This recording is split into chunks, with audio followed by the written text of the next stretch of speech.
नमस्कार, आप देख रहे हैं स्टेट न्यूज हरियाणा और मैं हूं अमित अमन। जैसा कि आपको पता है कि आज नॉमिनेशन का आखिरी दिन है, तो इसी दिन में जो भाजपा से निकले हुए कुछ कार्यकर्ता हैं, जब टिकटें बटी थी तो उस समय पे बगावत का दौर आया था और उसी दौर से निकले हुए ये कार्यकर्ता आज यहाँ पे जो कि इनेलो और बसपा की टिकट पर चुनाव लड़ना चाहते हैं। चलिए इनसे हम बात कर लेते हैं, पूरा इनका जो विषय है वो जान लेते हैं। सर, सबसे पहले तो आपसे यही सवाल है कि जो मोह भंग है वो क्यों हुआ? देखिए, पिछले काफी वर्षों से पूरा जीवन और पीढ़ियां खपाने के बाद जी। और जब भारतीय जनता पार्टी जैसी पार्टी ने कार्यकर्ताओं का कोई सम्मान नहीं है तो व्यक्ति रास्ते तलाशने की कोशिश करता है। और हमें बहुजन समाज पार्टी और इनेलो गठबंधन की नीतियों में विश्वास व्यक्त किया और इनका सारा विचार अच्छा लगा, तब पार्टी को ज्वाइन करके और बसपा पार्टी की टिकट पर चुनाव लड़ने का मन बना। जी, तो आपके साथ में कितने ऐसे आप लोगों के कार्यकर्ता रहे होंगे, आपके साथी रहे होंगे जो भाजपा छोड़ करके आज आपके बसपा और जो इनेलो का गठबंधन है इसके अंदर आ चुके हैं? हमारी पूरी टीम, जितने भी हमारे साथी थे, वो सब भाजपा को छोड़कर इस गठबंधन का साथ देंगे और पूरा समर्थन करेंगे और पूरी ताकत के साथ चुनाव लड़ेंगे। जी, तो क्या उम्मीद जता रहे हैं? देखिए, कोई भी प्रत्याशी हो, फॉर्म भरने के बाद नेगेटिव तो सोचा ही नहीं है। हम अपनी जीत की उम्मीद के साथ हैं। और मैं तो एक बात और आपके माध्यम से कहना चाहता हूँ कि क्षेत्र में जो नूरा कुश्ती चल रही है कि वो प्रत्याशी कभी कांग्रेस में आ जाता है, वही प्रत्याशी कभी भाजपा में चला जाता है और एक व्यक्ति विशेष के द्वारा जो ये टिकटें बांटी गई या जो किया गया, एक व्यक्ति ही है क्या यहाँ? इस क्षेत्र में अहिरवाल समाज बोला जाता है, अहिरवाल क्षेत्र बोला जाता है, और भी तो बहुत बिरादरियां रहती है समाज के अंदर।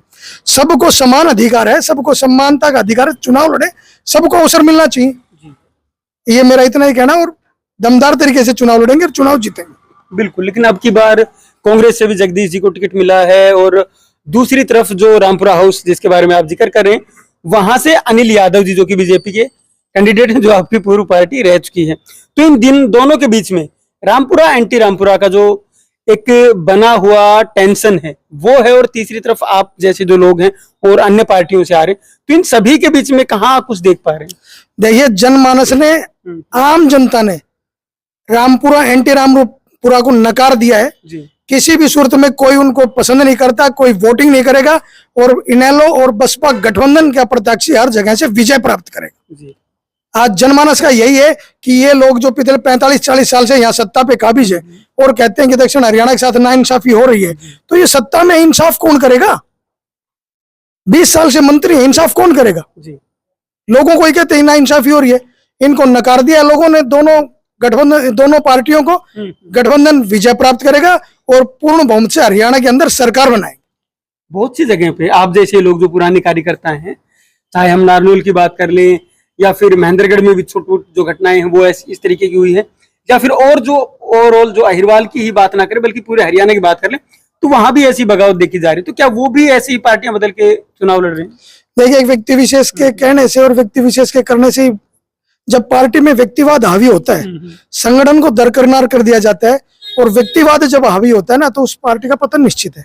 और ऐसा ही भारतीय जनता पार्टी में चल रहा है, जो कुछ वो कांग्रेस में भी और भाजपा में दोनों में चल रहा है। और बसपा इनेलो सर्व समाज की, सर्वजन हिताय सर्वजन सुखाय का मंत्र लेकर चलती है। अच्छा, इसका जिम्मेवार किसको मानते हैं आप? जो सब कुछ हो रहा है, आपने कहा कि एक जो विशेष व्यक्ति है उसका आप बार बार जिक्र कर रहे हैं, लेकिन साथ साथ क्या इसके लिए आपकी खुद की जो पार्टी है या पार्टी का जो नेतृत्व वो जिम्मेवार नहीं है कहीं ना कहीं? मैं पार्टी नेतृत्व को भी बीच में कह रहा हूँ ना, उसमें ऊपर का नेतृत्व नीचे का, उसमें व्यक्ति विशेष की जांच चलती तो नुकसान होता ही।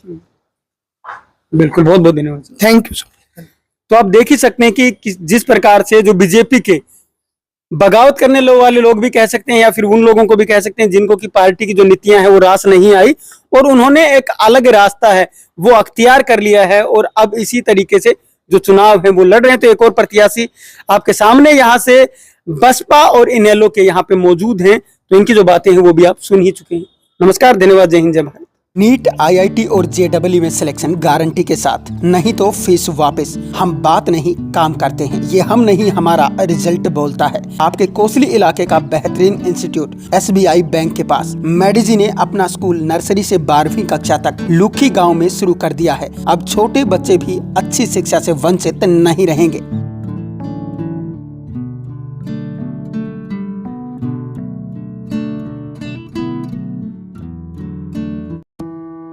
26 सालों का अनुभव, अब संवारेगा आपके बच्चे का भविष्य। श्री भगवान जी लाए हैं डहीना एरिया के लिए बेहतरीन शिक्षण संस्थान Lord Krishna senior secondary school आपके नजदीकी गांव निमोट में।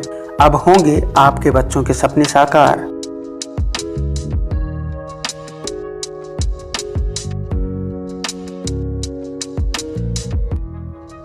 हम आपको विश्वास दिलाते हैं कि इस संस्था में आपके बच्चे का भविष्य सुरक्षित रहेगा। IIT, PMT, ग्लेड, CA, CPT, NDA, सैनिक स्कूल और मिलिट्री स्कूल सभी कंपटीशन की तैयारी करवाई जाएगी। मैं 26 साल से शिक्षा के क्षेत्र में काम कर रहा हूँ, 1998 से। मैं पहले भी 2 संस्थाएं अच्छी चला रहा हूँ, ये तीसरी संस्था लेके हम भविष्य में आपके बच्चे का भविष्य बनाते चलेंगे। और जितने भी कंपटीशन टेस्ट हैं, हमारे पास जो विद्यार्थी आए उसको संस्कारवान बनाएंगे, चरित्रवान बनाएंगे।